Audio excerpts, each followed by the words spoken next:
ये कंटिन्यूएशन है पार्ट 2 शादी का जो व्लॉग था। जिस दिन सुबह हल्दी हुई थी शाम को ही शादी हुई थी और हम लोग शाम को रेडी होकर वेन्यू पे आ गए थे। तो यहाँ पे लिखा है पौशाली वेड्स अर्नब। और अब मैं अंदर जा रही हूँ वेन्यू के। तो यहाँ पे सबसे पहले है गणेश जी और उनके पीछे मेरी मम्मी खड़ी है जो वेद और बन्नी दोनों को देख रही हैं। और यहाँ पे शादी होगी तो इस शादी का मंडप बनाया गया है। और उसके बाद मैं थोड़ा और सामने जा रही हूँ तो यहाँ पे बहुत सारे रिलेटिव्स हैं हमारे। और यहाँ पे मेरी सिस्टर के फ्रेंड्स खड़े हैं और मेरी सिस्टर ब्राइडल शूट करने में अभी भी व्यस्त है क्योंकि जितनी फ़ोटो ले सके। और इसके बीच में बारात आई नहीं तो मैं भी अपने कज़िन्स के साथ। और यहाँ पे है बन्नी, वेद, मेरी सिस्टर इन लॉ। और फिर हम आ गए थे रिफ़्रेशमेंट काउंटर के यहाँ पे। तो सबसे पहले मैंने ब्लू लगून पी लिया था। और भी बहुत सारी वेराइटीज़ थी पर ये सबसे पहले ये मैंने पी लिया था, ये रेडी था। और यहाँ पे फ़िश बॉल थी वो अभी रेडी नहीं हुआ था। और उसके बाद कॉफ़ी काउंटर था, पॉपकॉर्न थे और बहुत कुछ था। उसके बाद हम लोग डिनर काउंटर की तरफ में शिफ्ट हो गई थी क्योंकि ये देखने मिलेगा नहीं बाद में जब अगर शादी का ये शुरू हो जाएगा। और अगर वेद और बन्नी भी अभी चुप है तो इसलिए ये सब पहले ही देख लेते और आप लोगों को भी मैं दिखा देती हूँ। तो यहाँ पे प्लेट्स रखे हुए थे, डिनर का मैंने काउंटर एकदम सलाद काउंटर एकदम रेडी था। और जो केटरिंग थी न्यू भोज केटरर थे न्यू बैरकपुर के, बहुत ही अच्छे केटरिंग सर्विस थी इनकी, बहुत ही अच्छा खाना बनाया था। और वेल सेटअप जो होता है वो बहुत अच्छा इन्होंने सेटअप किया था सब कुछ का। मैंने आप बोलिए ड्रिंक्स के लिए, आप बोलिए खाने के लिए, आप बोलिए स्टार्टर्स के लिए सब। तो यहाँ पे सबसे पहले नान था, उसके बाद फिश फ्राई, उसके बाद यहाँ पे चटनी रखी हुई थी कासूंदी और ग्रीन चटनी, प्लेन राइस। और फिर था मूंग दाल जो सब्जी देके बनाया गया था, आलू भाजा अभी तक रेडी नहीं हुआ था, दही कातला।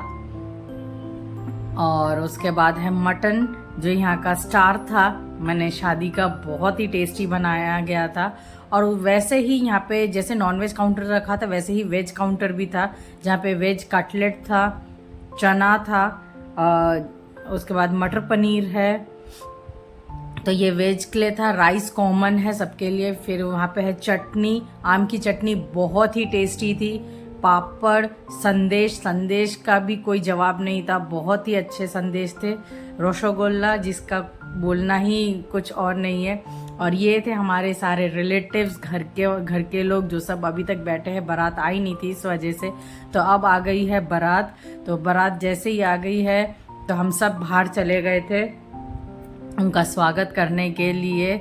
और यहाँ पर सब खड़े हैं। और उसके बाद यहाँ पे अब दूल्हे राजा गाड़ी में से उतरेंगे, पर उससे पहले ये था कि गाड़ी पहले आ गई है और जो पीछे बाराती थे बस जो थी उनकी वो अभी तक नहीं आई है। तो चाची जी हैं वो यहाँ पे कूला लेके रेडी है कि दूल्हे की आरती उतारेंगी। और ये तो इतने में फिर बाकी लोग भी उनके आ गए हैं जो भी बाराती थे। तो बस अब यहाँ पे दूल्हे की आरती उतारी जाएगी, उसका स्वागत करा जाएगा। और ये वही कूला है जो आप लोगों ने हल्दी के टाइम पे देखा था कि शाम को जो मैंने बोला था इसमें दिया जलता ही रहेगा, ये वही है। अभी तक दिया जल रहा है, ये पूरी शादी होने तक ये दिया जलता रहेगा, अखंड प्रदीप जिसे कहते हैं। और यहाँ पे थोड़े बहुत फ़ोटो सेशंस हो रहे थे और मिठाई खिलाना हो रहा था। मैंने जिसे मिष्टी मुख बोलते हैं हमारे बंगाली में, ऐसे मिठाई खिलाकर दूल्हे को अंदर लिया जाएगा। उसके बाद द्वार भी पकड़ा जाएगा, गेट भी पकड़ा जाएगा कि वो कुछ देंगे उसके बाद ही वो अंदर जा सकते हैं शादी के लिए। तो ये सारे रिचुअल्स हो गए थे। तो इसके बीच में अब शादी के भी बहुत सारे कुछ नियम हो गए थे तो वो मैं नहीं ले पाई क्योंकि उतने में वेद रोने लग गया था तो मुझे उस साइड देखना पड़ा। और यहाँ पे है मेन जो शादी का जो हमारा जो रहता है, तो यहाँ पे 7 फेरे होंगे। 7 फेरों के साथ वो जो मेरी बहन ने कूला पकड़ा है उसके अंदर ममरे है तो वो हमें ना इसमें देना पड़ता है अग्नि में, जैसे ही 7 फेरे लेते हैं। और यहाँ पे जो आप देख रहे हैं जो सिलबट्टा होता है तो उसका जो पत्थर होता है जिसे हम पीसते हैं, वो पत्थर को ये 7 पानों के ऊपर से हमें ले जाना पड़ता है कि हम ये 7 वचने पूरे करके ही हम दूल्हे के साथ मने शादी के लिए राजी है। और ये सब करना पड़ता है, ये सारे रिचुअल्स है जो बहुत ही अच्छे भी लगते हैं देखने में। तभी बस ये सब हो रहा है और फिर उसके बाद होगा सिंदूर दान। तो यहाँ पे सब पूरी शादी के जो भी जितना भी मैं कर सकती हूँ रिकॉर्डिंग उतना मैंने आप लोगों को दिखाने के लिए किया है। तो यही है मेन रिचुअल्स हमारे यहाँ पे जो जैसे शादी होती है उसके। और यहाँ पे इतना फ़ोटो सेशन चल रहा था, इतना फ़ोटो ये हो रहा था कि मैंने दोनों तरफ से, लड़की वालों की तरफ से भी लड़के वालों की तरफ से भी फ़ोटोग्राफर्स आए थे, तो मैंने बीच में जाने भी नहीं मिल रहा था कि कर सके। और अब ये है फाइनल मोमेंट जिस दिन का मैंने इतने दिन से ये जो सारी प्रिपरेशंस चल रही है, तो बस अब ये शादी हो जाएगी। यहाँ पे सिंदूर जैसे ही लग जाएगा, तो इसमें क्या होता है हमारे में दूल्हा कभी भी सिंदूर देखकर नहीं लगाता है, बिना देखे लगाना पड़ता है। इसलिए पहले से ही पॉइंट आउट कर दिया कि आपने यहीं पे ही पहनाना है। और उसके बाद सिंदूर पहनाने के बाद दुल्हन का मुंह कोई भी नहीं देखता है, वो साड़ी से ढक दिया जाता है।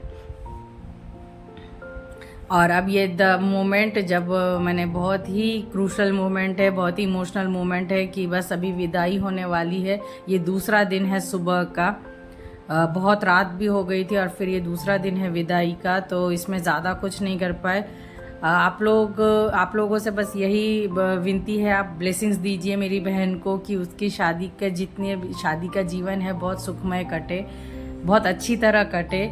ये आप लोगों से विनती है कि आप ज़रूर उसे कमेंट करिए, मन से ब्लेसिंग्स दीजिए कि जो भी जितनी भी कठिनाइयाँ आए शादी के जीवन में वो सब कट जाए और अच्छे से सब कुछ जीवन उसका कटे। आप लोगों को कैसा लगा शादी का व्लॉग ज़रूर बताइएगा। Thank you for watching my channel.